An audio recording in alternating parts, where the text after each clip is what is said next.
Hi, how are you? So I was asked a question to tell the truth about Realty executives. The truth is, about 2 years ago, I had come to a point in my career where I needed to make a change. I didn't need to do anything, I guess I wanted to make a change. And I was very fortunate. I was interviewed by several companies. I have a lot of respect for those companies, so I'm not going to name them. And I chose to come to Realty Executives. Now, there are a lot of reasons for that, and I'll probably touch on the main points, I guess, here today. Point number one was really simple. I was coming from a place where I had a lot of affection and respect for my broker. And so if I was going to be leaving that situation, I wanted to try and find another place where, best way to put it, I guess, would be that I had a good feeling about the broker themselves. To the brokers that did interview me, that doesn't mean that I didn't like you. To those that didn't interview me, you don't need to even worry about taking it personally because we never chatted. But Nelson Matthew, the broker here, is somebody that I'd worked with at my previous company, almost named it, for I guess about 3 years back in the day. I knew him a little bit.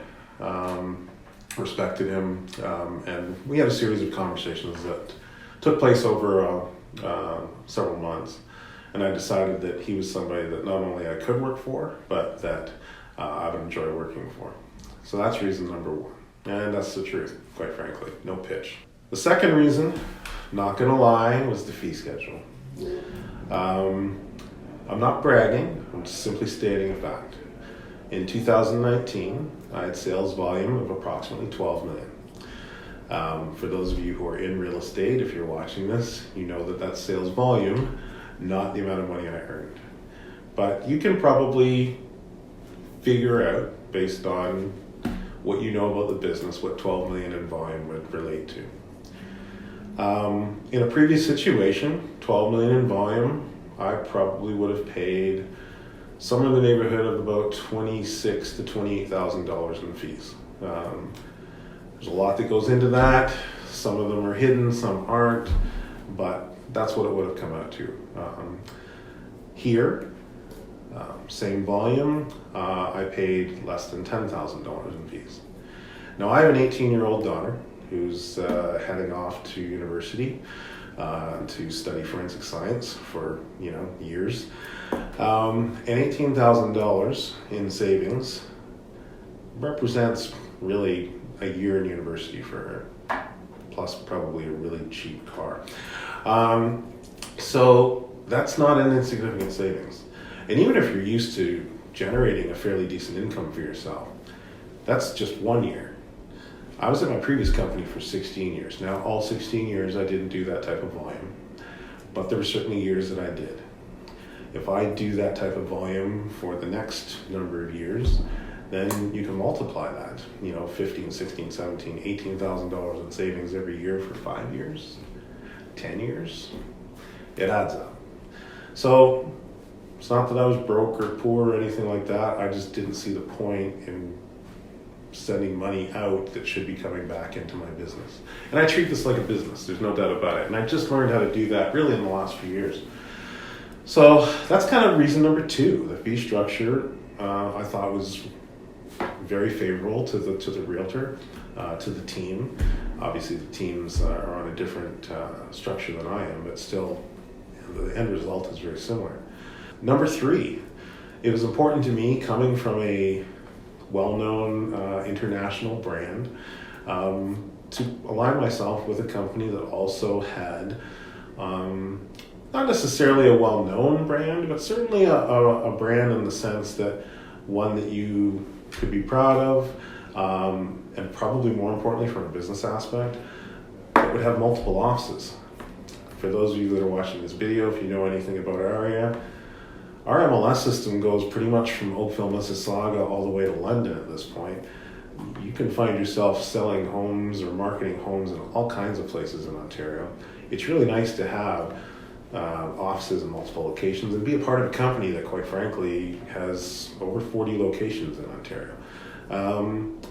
that was important to me. Some of the companies I talked to had multiple locations, but maybe only 2 or 3, and certainly not, spanning the areas that I might find myself doing business in. Second part about being kind of with a franchise was just the reality of the fact that there were things like websites, database management systems,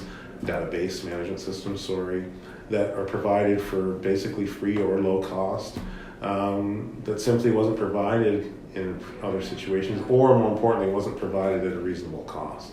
So those were important. Coaching, which is free and paid for by the international head office. Things like that.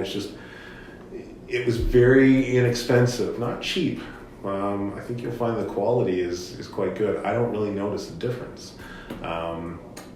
That's the truth. So that's not cheap, that's inexpensive.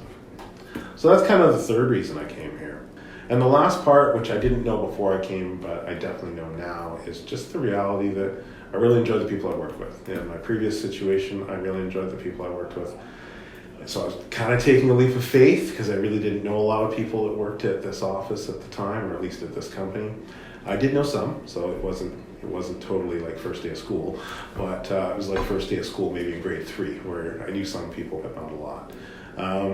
But having worked with these people for a couple of years now, I really enjoy them, and I've gotten to know them. So I guess you can't really figure that out until you take the leap.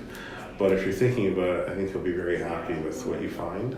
And that's kind of the truth about why I came here and my experience having been here for the last couple of years. Moving forward, sky's the limit. I know what I plan on doing. I don't know if I should put this on film or not, but I plan on increasing my business by about 60-70% over the next year. And I have no concerns about doing that. Some of you watching this coming from maybe a better known brand, if you will. I get asked this question a lot, so I'll answer it in this. I get asked by veterans in the industry that know me or know of me, Chad, how's your business been affected by making the switch from previous company to Realty Executives? And the truth of the matter is, 2019 was my second best year in real estate. My best year in real estate was with a team. So I don't know if that's fair to compare, but what I would say is this is the best year I've ever had on an individual basis without any help or assistance or anything like that. So I guess what I'm saying is, without me really thinking about it, it hasn't affected my business at all. So will I give Realty Executives all the credit for my business doing so well? No, but at the same time, they deserve some of it. And maybe even more important, it didn't affect it in a negative way. So I think if you have any concerns about that kind of stuff, and the public's pretty educated these days, they're not really concerned about the brand, they're more concerned about the realtor.